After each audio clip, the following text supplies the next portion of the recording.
So guys, একটু আগে আমার ভাইয়ের সাথে কথা হলো। তো আমার ভাইয়ের ফোন করে হচ্ছে তোমার NS4 200, সরি।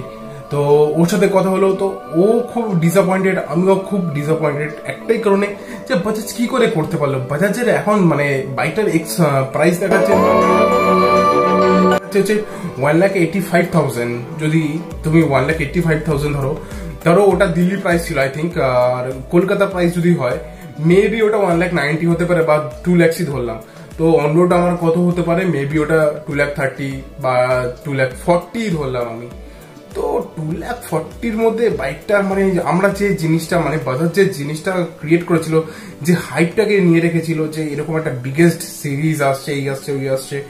তো তোমার কি মনে হয় গাইজ? আমি তোমাদের উপরে সম্পূর্ণ ছাড়ছি, তোমার কি মনে হয়?